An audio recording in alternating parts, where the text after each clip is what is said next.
Joan and her convoy reach the outskirts of Orléans on April the 29th. An escort awaits them, led by Jean de Dunois, the bastard of Orléans, the man in charge of the city's defense, who wishes to welcome the pucelle, or the Virgin as they call her, in person. They have somehow to get into the city. The river remains the safest way, but the boats that have to carry the heavy supply convoy upstream can't make it against the current. The aim was to head up the Loire by boat, and thus to embark the supplies that should be awaiting them at Chessy, and to bring them back downriver, riding the current. Except that the wind was blowing the wrong way.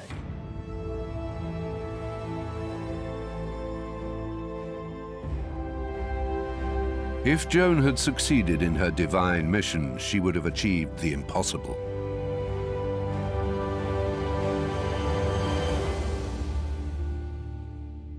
But then suddenly the wind changed direction, a climate phenomenon, of course, but back then people believed that a sparrow couldn't fall to the ground without God wishing it. So if the wind changed direction, it was because it was what God wanted, and that meant that he was on Joan of Arc's side.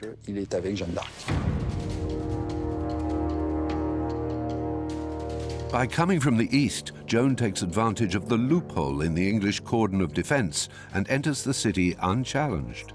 The English don't know she's part of the convoy. On the 29th of April, after more than 6 months of siege, she enters Orléans in triumph, bringing reinforcements, supplies, and above all, hope that the Dauphin has not forgotten Orléans, and also that God, the King of Heaven, is on the side of the Dauphin. But in Orléans, on that evening of Friday, April the 29th, the arrival of Joan of Arc was expected. They'd been hoping for it and been talking about her for some weeks. She was not going to be the person sort of leading from the front in terms of, you know, I've got the sword or I'll attack first. It's not that. It's that she is boosting the morale. She is forming the resistance, if you like, to the English.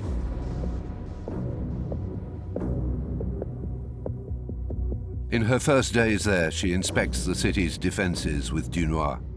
She sends messages to the English, promising them mercy if they agree to surrender immediately. She does a tour of the Bastilles, trying to understand the English strategy and find out its weaknesses.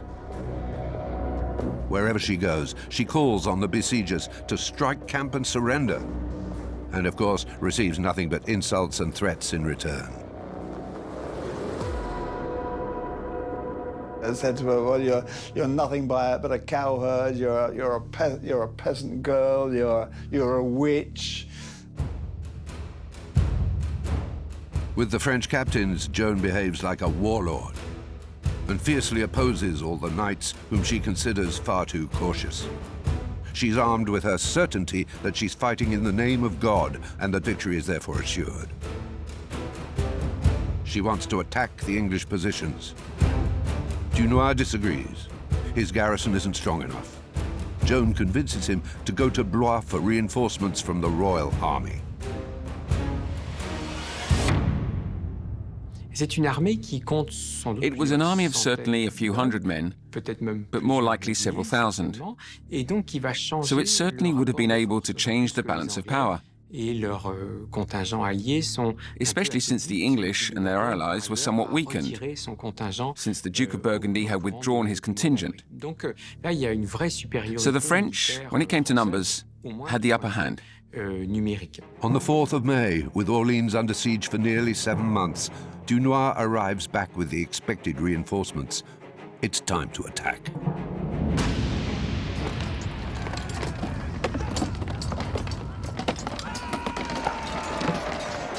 Nearly 1,500 armed Frenchmen throng through the Burgundy Gate to the east of the city and rush at the Bastille Saint-Loup, the most isolated of the English posts. That afternoon, Joan is taking a nap when she's awoken by a huge bang.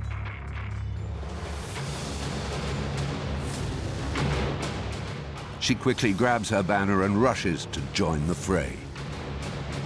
When she got to the Bastille Saint-Loup, she found the French surrounding it, but unable to get in.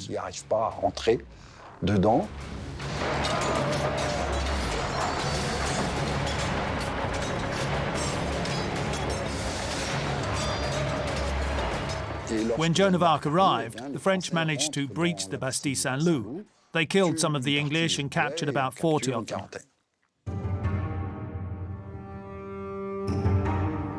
The first of the 9 locks that protect Orleans has been broken.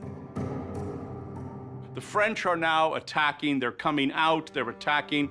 The risk factor for the mercenaries goes up. Then when the French take the bastions and burn them, I mean, that is both militarily significant, but also psychologically significant. The next day, the 5th of May, is a holy day, the Ascension. Joan, true to her religious fervor, refuses to fight. So it's on the 6th of May that battle resumes. This time the objective is the Bastille of Saint-Jean-le-Blanc on the left bank of the Loire. The plan is to surround it, then bring it down, so as to completely free up the southeastern entrances to the city and deprive the Tourelle garrison of one of its lines of defense. In the morning, the French army, accompanied by a civil militia of the inhabitants of Orleans, leaves the city from the east at the Burgundy Gate. It crosses an arm of the Loire in boats and barges to a little island of Seine. From there, they hurriedly assemble a bridge of boats, by means of which they reach the left bank of the river. But when they arrive at the Bastille, they're surprised to find it deserted. They found, in fact, that it had been evacuated and the English had withdrawn to the Augustine Bastille as a stronger point, and also to have the concentration of numbers. The English were not very numerous, and they were scattered over a dozen bastilles or forts, so that helped the French to wear away at them, step by step. So Joan of Arc's strategy was right. But as the French begin their retreat, things suddenly take a dramatic turn. The English fighters appear en masse and go on the attack. According to the Chronicle of Joan of Arc, she was almost captured during this English counterattack. But waving her banner high, she shouted out, "In the name of God!" And this rallying cry was enough to make the enemy turn and run. What's certain is that the French do resist and force the English to retreat in disorder to their Bastille.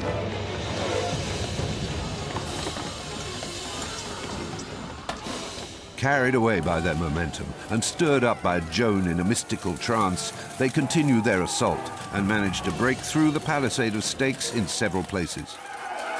At dusk, they even manage to take the Bastille of the Augustinians. This time they show no mercy and take no prisoners. All the Englishmen who haven't taken refuge in the fort of the Tourelles are massacred on the spot. Straight away, the English abandon the Bastille Saint-Privé and gather their forces on the right bank of the Loire. The 800 or so men gathered in the fort of the Tourelles are isolated and surrounded by the French. Obviously, all these successes, one after the other, were not really very impressive from the military point of view, because the English were not in fact very numerous. They were in bastilles that were jerry-built. They weren't exactly castles. But at any rate, no one had succeeded until then. In the morning, Joan, banner in hand, sets off to join the fighters on the southern shore. As she passes, the men of Orleans fall in with her. And when she reaches the Burgundy Gate, she's surrounded by a motley troop ready to fight with anyone.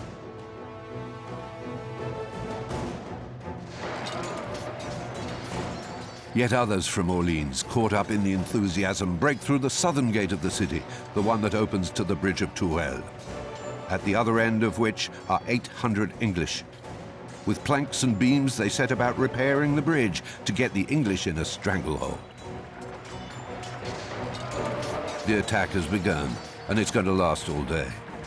To the south of the fort, protected by a rampart, they erect ladders and attack the ramparts behind a rain of English arrows and crossbow bolts.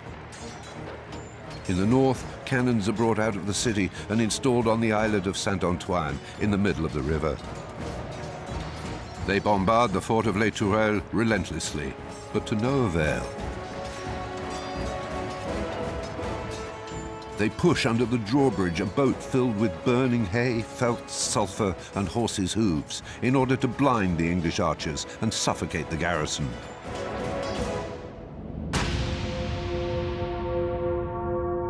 But then, at the heart of the battle, a shot from a crossbow hits Joan of Arc just above her right breast, and she collapses in the midst of the fighting. The English battlements resound with the cry of victory. The witch is dead.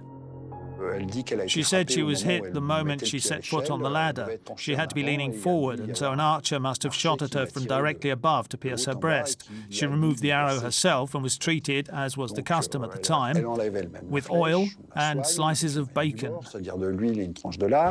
Joan, although wounded, quickly returns to the fray. But despite all the ferocity of the French attack, the fort holds firm.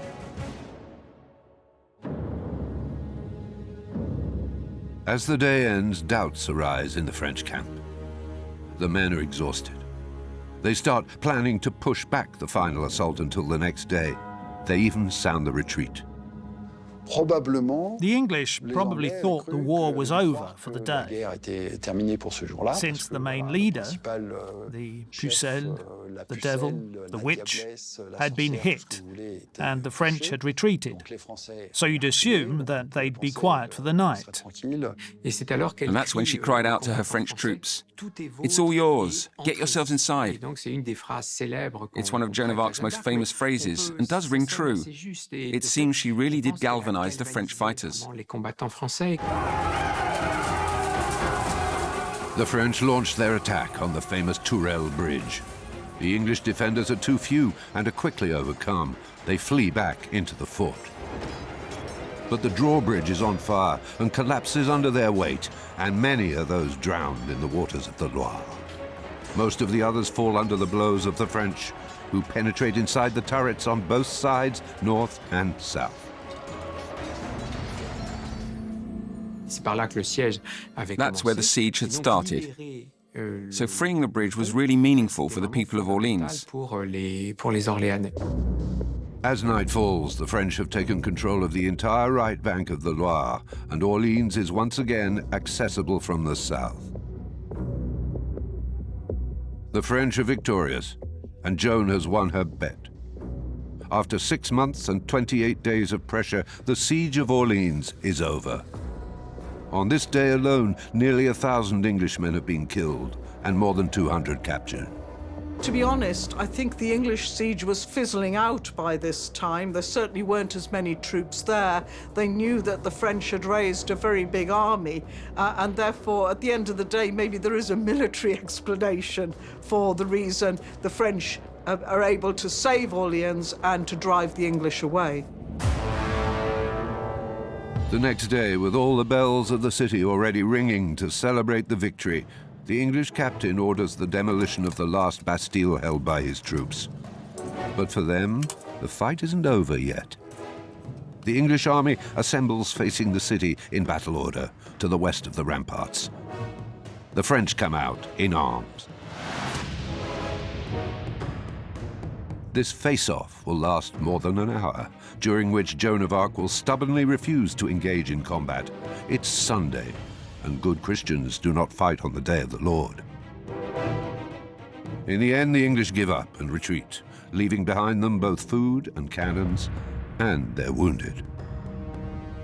The French victory is total. The lifting of the siege of Orléans was really a very far-reaching event, since it was the event that restored confidence to the camp of Charles VII. What was Joan's influence? Well, militarily, I would say, and there may be other historians that disagree, I would say minimal. Politically, critical. Absolutely critical. And the war at the end of the day is about politics. The siege, which lasted nearly 7 months, was lifted in less than 9 days after Joan of Arc arrived. It is she that the people of Orleans remember, the 17-year-old girl who knew nothing of warfare, but who drove off the English and liberated their city. This illiterate young peasant girl, Joan of Arc, had announced that if she were taken to Orleans, she would show a sign. And indeed, she showed that sign both quickly and definitively on the 8th of May, 1429. In less than a month, all the cities conquered by the English the previous year were taken back by the French. On the 18th of June, 1429, in Patay, the French cavalry crushed the English army in a battle in open countryside and took their revenge for Agincourt. Joan of Arc thus fulfilled her second prophecy, leading the Dauphin to Reims, where he was crowned king according to tradition on July the 17th, 1429. He was then the one legitimate ruler of the Kingdom of France and would succeed in recapturing the whole country. When he died in 1461, of the whole mainland, the English only controlled the city of Calais. As for Joan of Arc, she would not see the English driven out of France. She was captured by the Burgundians, who sold her to the English. Her story would end at the stake in Rouen on the morning of May the 30th, 1431. But by freeing Orleans, she had turned the tide of a war that had been going on for 100 years between France and England, and thus earned her place in the history books.